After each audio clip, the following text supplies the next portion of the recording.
আসসালামু আলাইকুম সুপ্রিয় শিক্ষার্থী বন্ধুরা, আশা করি ভালো আছো, ঘরে আছো, সুস্থ আছো, নিরাপদ আছো। সুপ্তপতি বা কোচিং সেন্টারের পক্ষ থেকে তোমাদের সবাইকে অভিনন্দন। আমরা আজকে আলোচনা করব নবম দশম শ্রেণীর হিসাব বিজ্ঞান বইয়ের লেনদেনের চ্যাপ্টারটি। এই চ্যাপ্টারে বলা হয়েছে যে লেনদেন সম্পর্কে আমাদের পূর্বে ধারণা নিতে হবে, হয়তো আমরা আলোচনা করে কিছুই বুঝতে পারবো না। লেনদেন কথাটির আবিধানিক অর্থ হচ্ছে গিভ অ্যান্ড টেক। ইংরেজিতে যাদের বলা হয় গিভ অ্যান্ড টেক, অর্থাৎ দেওয়া এবং নেওয়া। অর্থাৎ অর্থের অঙ্কে পরিমাপযোগ্য সকল গঠনই হচ্ছে লেনদেন। অর্থের অঙ্কে পরিমাপযোগ্য সকল গঠনই হচ্ছে লেনদেন। লেনদেন কথা দ্বারা আমরা অর্থের আদান প্রদানকেই প্রধানত বুঝি, যার দ্বারা ব্যবসার আর্থিক অবস্থার পরিবর্তন ঘটে। অর্থাৎ আমরা ফুললি যদি সংজ্ঞাটা চাই তাহলে বলতে পারি যে অর্থের আদান প্রদানের মাধ্যমে ব্যবসার আর্থিক অবস্থার পরিবর্তন ঘটার ফলে ঘটে তাকে লেনদেন বলা হয়। আমরা আজকে আলোচনা করে জানতে পারবো লেনদেনের ধারণা, লেনদেনের সংজ্ঞা। ইতিমধ্যে আমরা লেনদেনের ধারণা এবং লেনদেনের সংজ্ঞা দিয়ে দিয়েছি। আমরা আরো জানতে পারবো লেনদেন চেনার উপায়সমূহ। লেনদেন চেনার উপায়সমূহ কিছু আমরা যা ইজিভাবে দেখলেই চিনতে পারবো। সেগুলো হচ্ছে, চলো আজকে দেখি এবং মনোযোগ সহকারে শুনি। লেনদেন চেনার উপায়সমূহ।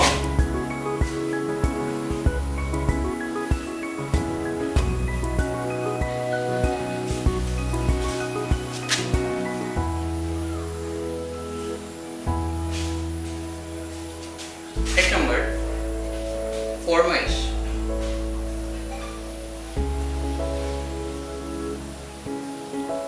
যাকে ইংরেজিতে বলে অর্ডার। দুই নম্বর হচ্ছে চুক্তিবদ্ধ। তিন নম্বর হচ্ছে কর্মচারীর নিয়োগ।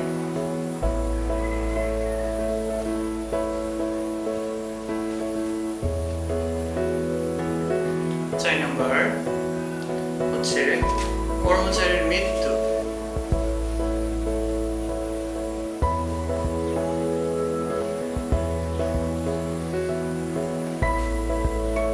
পাঁচ নম্বর হচ্ছে সিদ্ধান্ত গ্রহণ।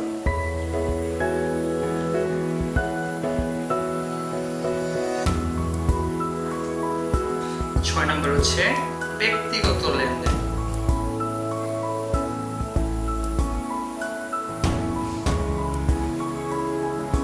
ব্যক্তিগত লেনদেন বলতে বুঝি আমরা ছেলে মেয়ের বেতন প্রদান, অর্থাৎ মেয়ের বিয়ে হলে ওইখানে যা খরচ হয়, আনুষঙ্গিক খরচ, অর্থাৎ নিজস্ব খরচগুলি হচ্ছে ব্যক্তিগত খরচ।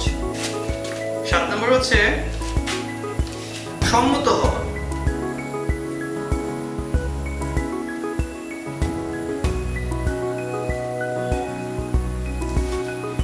এগুলো হচ্ছে লেনদেন নয়, এগুলো হচ্ছে লেনদেন নয়। অর্থাৎ যেগুলো লেনদেন ওইগুলো চেনার উপায়, এগুলো বাদ দিয়ে যেগুলো থাকে ওইগুলো লেনদেন। এগুলো হচ্ছে লেনদেন নয়, ঠিক আছে? তারপর আমরা চলে যাই পরের আলোচনায়। এগুলো কেন লেনদেন নয়, আমরা এগুলো প্রশ্ন থাকতে পারে। যেমন ফরমাইশ প্রদান করলে তো কিন্তু অর্থের আদান প্রদান ঘটে না, জাস্ট অর্ডার দেওয়া হয়। অর্থাৎ বলা হয় যে যেমন 50,000 টাকার পণ্য ক্রয়ের ফরমাইশ দেওয়া হলো, পণ্য ক্রয়ের ফরমাইশ দেওয়া হলো, এখানে কিন্তু টাকার আদান প্রদান ঘটেনি, ব্যবসার আর্থিক অবস্থার পরিবর্তন ঘটেনি, তাই এটাকে লেনদেন বলতে পারি না। তারপর চুক্তিবদ্ধ। যেমন 50,000 টাকার আসপত্র ক্রয়ের জন্য চুক্তিবদ্ধ হলো, চুক্তিবদ্ধ কিন্তু এটা লেনদেনের মধ্যে পড়ে না। টাকার আদান প্রদানের মধ্যে হলে এবং ব্যবসার আর্থিক অবস্থার পরিবর্তন হলেই সেটা লেনদেন হবে, নয়তো এগুলা লেনদেন হবে না। তারপরে কর্মচারী নিয়োগ। কর্মচারী নতুন নিয়োগ দিচ্ছে 50,000 টাকাকে, তো এটা কি লেনদেন? এখনো টাকার আদান প্রদান হয়নি, ব্যবসার আর্থিক অবস্থার পরিবর্তন ঘটেনি, এজন্য ওইটাও লেনদেন নয়। কর্মচারীর মৃত্যু মানুষের জীবন তো আর দেওয়া যায় না। কর্মচারীর মৃত্যু হয়ে গেছে বলে টাকার আদান প্রদান ঘটেনি এবং ব্যবসার আর্থিক অবস্থার পরিবর্তন ঘটেনি, সুতরাং এটি লেনদেন নয়। সিদ্ধান্ত গ্রহণ লেনদেনের মধ্যে পড়ে না। ব্যক্তিগত লেনদেন অর্থাৎ মালিকের নিজস্ব খরচ থাকতে পারে, যেমন ছেলের স্কুলের বেতন প্রদান, অন্যান্য আনুষঙ্গিক খরচ থাকতে পারে, ওইগুলো লেনদেনের মধ্যে পড়ে না। যেমন ব্যক্তিগত প্রয়োজনে ঋণ গ্রহণ হতে পারে, ওইটাও লেনদেন নয়। তারপর সম্মত হওয়া, যেমন একটা কাজ করার জন্য দুই ব্যবসায়ী দুটি প্রতিষ্ঠান সম্মত হয়েছে, এখানে কিন্তু টাকার আদান প্রদান ঘটেনি, ওইটাও লেনদেন নয়। তো আমরা জানতে পারলাম যে এই কথাগুলো দেখলে আমরা বুঝতে পারবো যে এগুলো লেনদেন নয়। মোট কথা হচ্ছে এই কথাগুলো আমাদের মুখস্থ থাকতে হবে, যে মুখস্থ থাকলে আমরা সহজেই চিনতে পারবো যে এগুলো লেনদেন নয়। এই কথাগুলো ছাড়া যেগুলো থাকে ওইগুলো লেনদেন। তারপরে আমরা চলে যাই একটি অঙ্কে, যে আমরা এতক্ষণ আলোচনা করলাম, সে আলোচনার মাধ্যমে আমরা কি বুঝতে পারলাম, ওই অঙ্কে চলে যাই।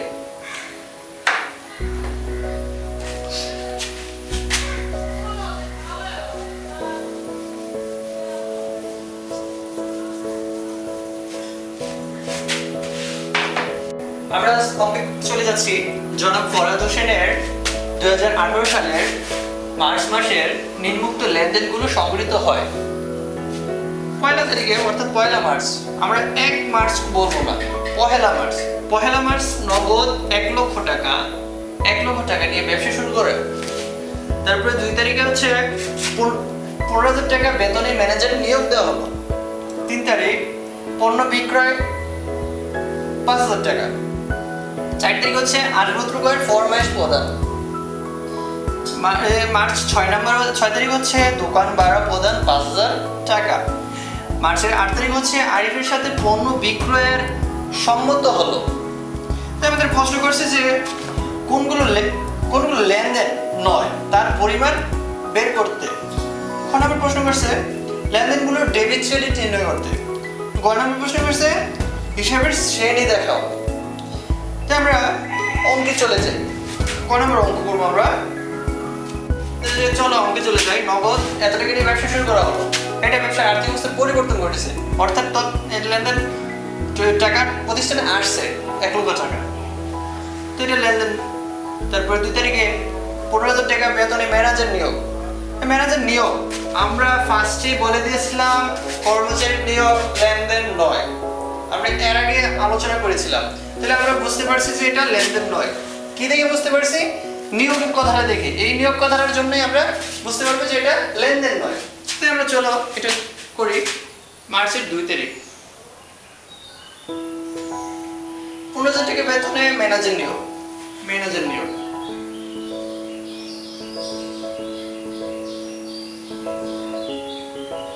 কত টাকা? 15,000 টাকা। তারপরে এন্ট্রি চলে যায় মার্চের 3 তারিখ পণ্য বিক্রয় 5,000 টাকা। তো এটা লেনদেন, কেননা পণ্য বিক্রয়ের ফলে প্রতিষ্ঠানের টাকা আসছে এবং বিক্রয়ের ফলে প্রতিষ্ঠানের আর্থিক অবস্থার পরিবর্তন করেছে, অর্থাৎ ব্যবসার আয় হয়েছে। তারপরে মার্চের 4 তারিখ আসবাবপত্রের ফরমাইশ প্রদান 5,000 টাকা। আসবাবপত্রের ফরমাইশ, এই যে আমরা বলছিলাম যে ফরমাইশ লেনদেন নয়, এই ফরমাইশ কথাটা দেখেই আমরা বুঝতে পারছি যে এটা লেনদেন নয়। নিয়োগটা ছিল, ফরমাইশ কথাটা মুখস্থ ছিল আমাদের, আগে ক্লাসে আমরা বুঝতাম। 4 তারিখে এটা আমরা বসাবো এখানে, মার্চ 4।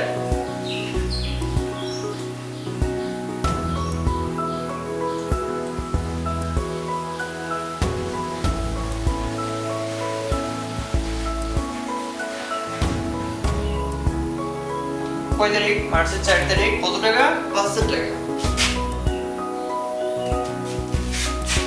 তারপর আমরা পরের দিকে চলে যাই। মার্চের 6 তারিখে দোকান ভাড়া 5,000 টাকা। এখন দোকান ভাড়া দেওয়ার ফলে প্রতিষ্ঠানের টাকা চলে গিয়েছে, এটা লেনদেন। তারপরে 8 তারিখ আরিফের সাথে পণ্য বিক্রয়ে সম্মত হলো 5,000 টাকা, অর্থাৎ পণ্য বিক্রয়ের সম্মত কথাটা আমরা পূর্বে দেখে দিয়েছি যে সম্মত কথা না থাকলে লেনদেন নয়। সম্মত কথাটা পেয়েছি, তাহলে আমরা বুঝতে পারছি যে এটা লেনদেন নয়। 8 তারিখ পণ্য বিক্রয়ের সম্মত।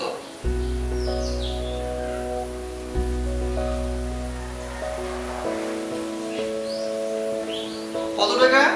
5,000 টাকা। চল আমরা যোগ করে দেব, এটা 5 5 10, 10 এর 15,000, 25,000 টাকা।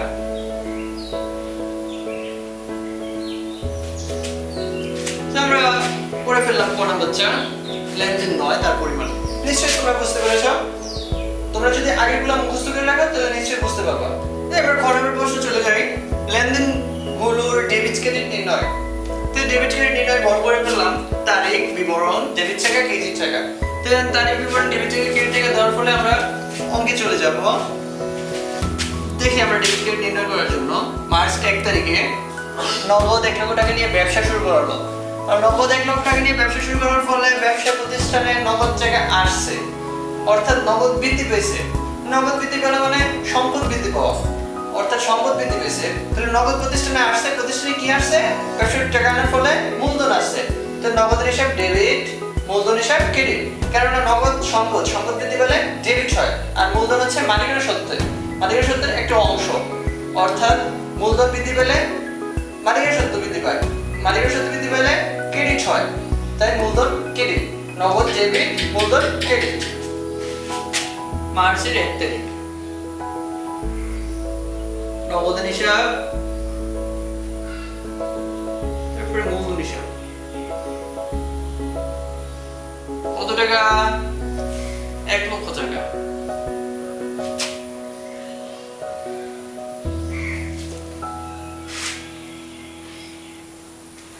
তারপরে মার্চের 2 তারিখ। 2 তারিখ হবে না, কারণ 2 তারিখে তো লেনদেনই না।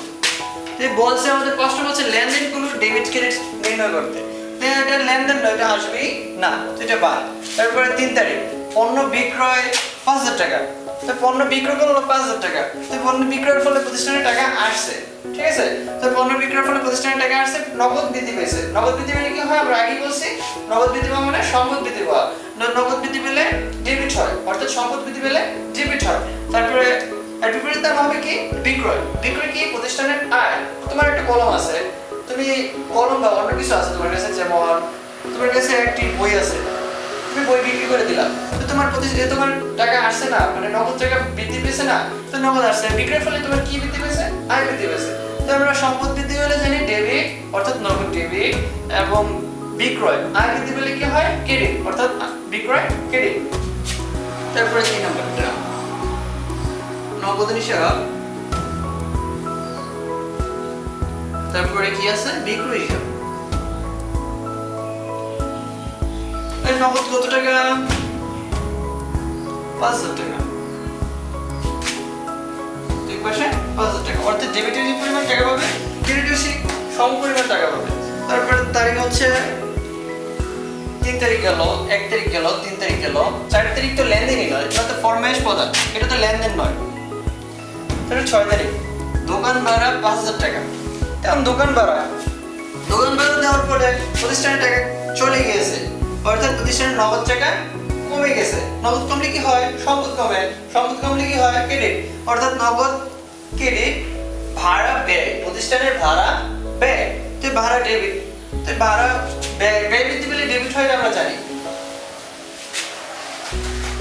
তো নগদ হিসাব, সরি, তো ভাড়া হিসাব হবে, ভাড়া হিসাব ডেবিট, আর বিপরীত নাম হবে নগদ থেকে চলে গেছে, তাহলে নগদ মানে সম্পদ কমছে, নগদ হিসাব ক্রেডিট। ঠিক আছে? তো কত টাকা? 5000 টাকা।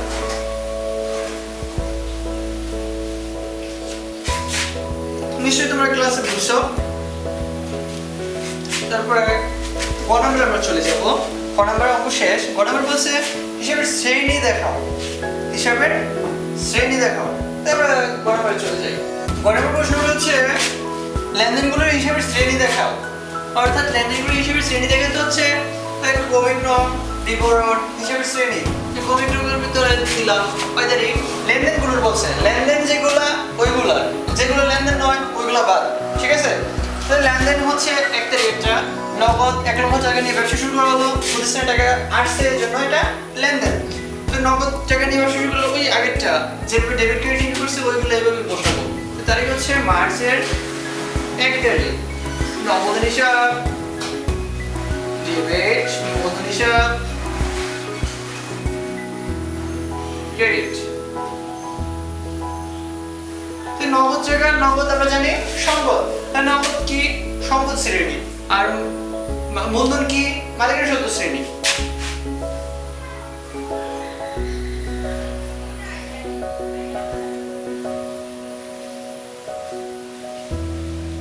গ নম্বর প্রশ্ন শুরু করতে আমাদের অবশ্যই জানতে হলে গ নম্বর প্রশ্নটি অবশ্যই সম্পদ এবং আয় দায় মালিকানা সত্ত্ব সম্পর্কে চিনতে হবে, অর্থাৎ কোনগুলা সম্পদ, কোনগুলা দায়, কোনগুলা আয়, কোনগুলা ব্যয়, কোনগুলা মালিকানা সত্ত্বের মধ্যে পড়ে, ওইগুলো সম্পর্কে ধারণা পেলেই আমরা গ নম্বর অঙ্কটি সলভ করে নিতে পারবো। এই ধারণা পাওয়ার জন্য আমাদের অবশ্যই তোমাদের বইয়ের অর্থব্যবস্থা বিবরণীর মধ্যে, অর্থাৎ ওইখানে অনেকগুলা দেওয়া আছে, অর্থাৎ ব্যয়গুলো কোনগুলা, সম্পদগুলো কোনগুলা, এগুলো দেওয়া আছে। তোমরা ওইখান থেকে ওইগুলো মুখস্থ করে নিও, দেখবে অবশ্যই এগুলো অঙ্কগুলো খুব ইজিলি ভাবে করতে পারবে। তারপরে মার্চের 2 তারিখ 15,000 টাকা বেতনে ম্যানেজার নিয়োগ। 2 তারিখ তো হবে না, এটা লেনদেন নয়, এটা বাদ। তারপরে 3 তারিখ পণ্য বিক্রয় 5,000 টাকা।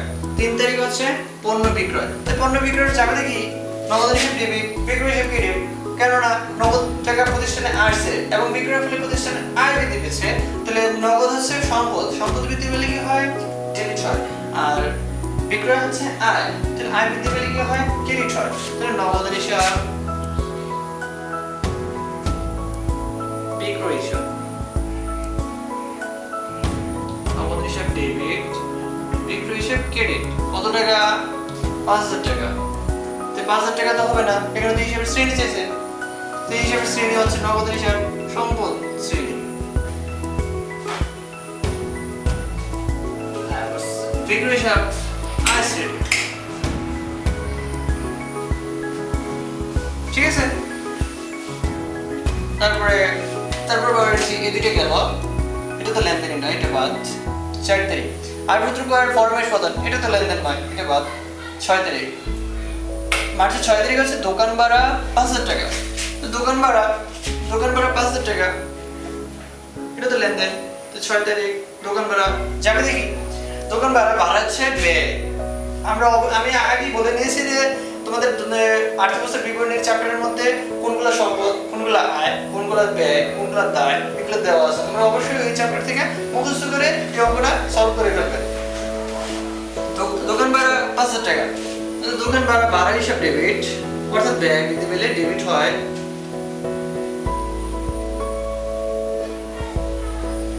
নগদ হিসাব ক্রেডিট। তো ভাড়া কি? ব্যয়।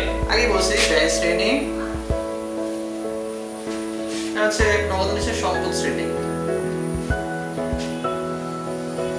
আমি তোমাদের বোঝার ক্ষেত্রে লিখতেছি যে হিসাবের শ্রেণী প্রশ্নটা থাকে, নৈমিত্তিকও থাকে। হিসাবের শ্রেণী কয়টি? শ্রেণী 5টি।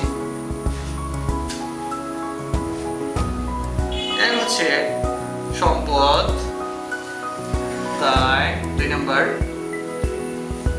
3 নম্বর হচ্ছে মালিকানা সত্ত্ব, 4 নম্বর হচ্ছে আয়, 5 নম্বর হচ্ছে ব্যয়।